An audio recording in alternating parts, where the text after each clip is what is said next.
Alright. This is where I wish that there was a better way to chronicle this, you know, because earlier this morning before I went into work, I was really upset, very upset. And I use the term loosely, but upset. Just like anything else, you can't. I don't know. Maybe you can, but it doesn't seem like this is the sort of decision you can make at a convenient time, because there's always going to be something going on, and even if life is grand and things are working out great, probably the thing that's going to be going on in everybody else's life and you and your stupid decision to fuck with their perception of the world. You kind of follow me there. There's always going to be something, but I don't know. You didn't get to pick a good time for puberty either. As far as once you can get past all the fluff on the internet and all the kind of cracked out pornography, really. Once you can get to the core of what's actually going on in here, once I did, you know, it seemed more like if I had started this 10 years ago, I would have been 20. If I had started it 15 years ago, I would have been 15. You know, but I'm sure it's different for everybody. But kind of the community I grew up in, I'm sure there were gay people, but you know, I'm positive there were lesbians because I don't know. Here's the thing: in Minnesota, the area that I grew up in, it's kind of okay to be a lesbian. It's still not okay. So we're like 50%. We've got the we're allowed to be the 50% that straight men find titillating sexually. So, you know, but it's just like a puberty thing. I mean, the only reason that I'm where I'm at right now is that I've been intentionally and unintentionally and just habitually, really, masking a lot of feminine traits because like I said, you just. And it's weird, too. I mean, I'm probably going to end up talking about this a lot. Because sociology is kind of one of my things. But, yeah, I remember one time when... I remember that I had seen an episode of Roseanne. And what's his name? He's on The Big Bang Theory right now. That guy. The character that he was playing was trying to tell somebody on the show that it wasn't that he wasn't masculine, it was just that he was a little bit more feminine than other guys. And I related to that, so I used to do this a lot when I was a kid. If I saw something in like a TV show or something, I would just repeat it to somebody else as though it were mine, and then if they seemed to catch on, I would just tell them where I got it from right away. That sort of behavior, that mimicking behavior, is going to help me out when I'm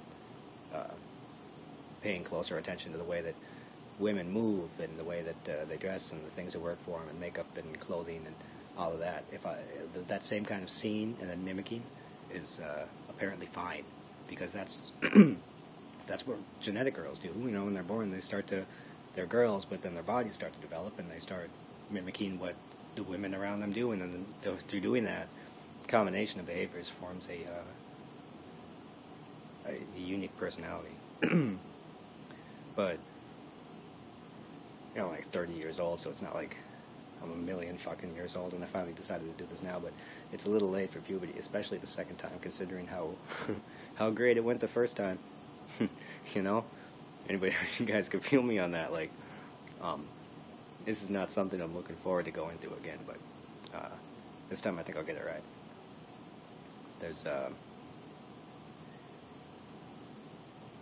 This was just kind of one of those days where my decision to finally start coming out to people was kind of prompted by a few other things. I'm probably not going to go into too much detail about that because it really is personal, but there was a series of things where the question of what kind of man I was kept getting brought up, and I finally was just like, fuck you, I'm not. If you want to go find a man, then go get a man. Is it any surprise to you at all, guys, that, you know, but then I found some things on YouTube here. Samantha St. Michaels.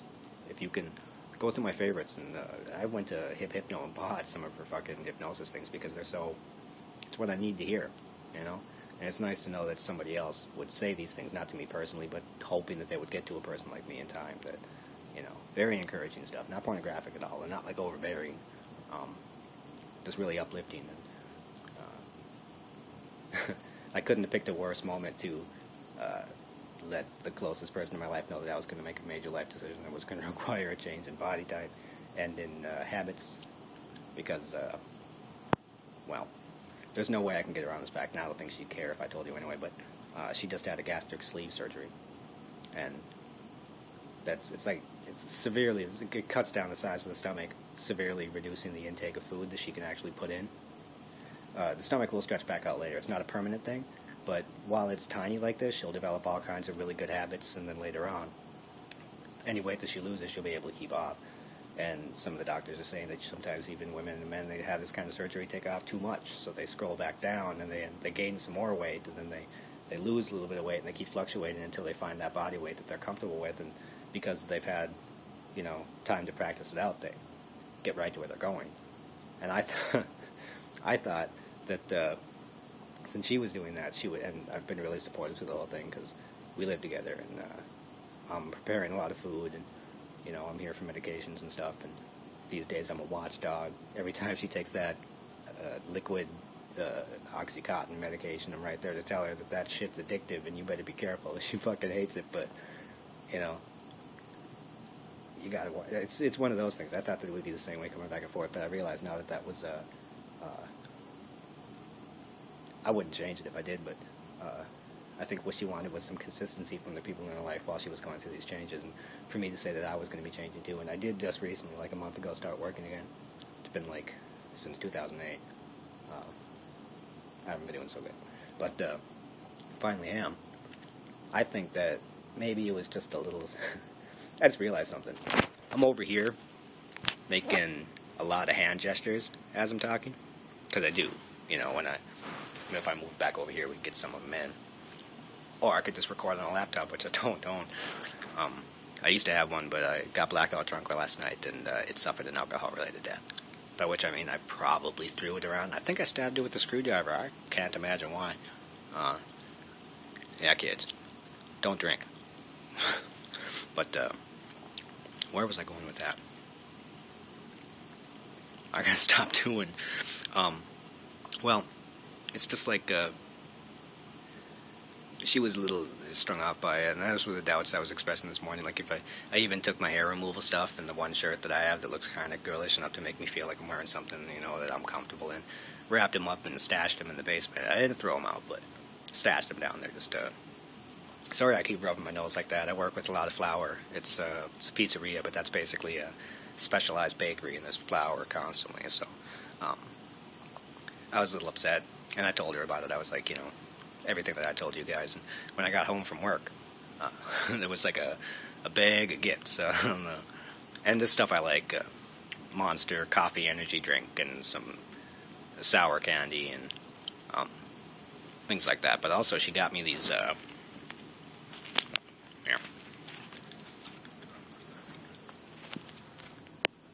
See, it's like it's just basic pajama pants, but feminine. And that's what I was shooting for at first. Something that if I got caught, you know, people would just be like, oh, he's just wearing some pajama pants. But it's the cloth. It's the fabric. It's made to be soft. I don't know why guys aren't allowed to wear shit like this, but around here we're really not. I don't know why. Something about pampering yourself to soothe things isn't really accepted, but she's a really sweet girl. And even though, like I said, you know, I know I'm a female. I just got the... I don't consider it a birth defect so much, but sometimes I feel that way that I got the male body, but just because I'm going to swing over in the other direction doesn't mean that I'm going to let her go. I mean, I just can't. She's like my best friend, you know. So, we'll have to see how that works out, but I don't want these to be any longer than this, so we'll cut this one off and talk to you later.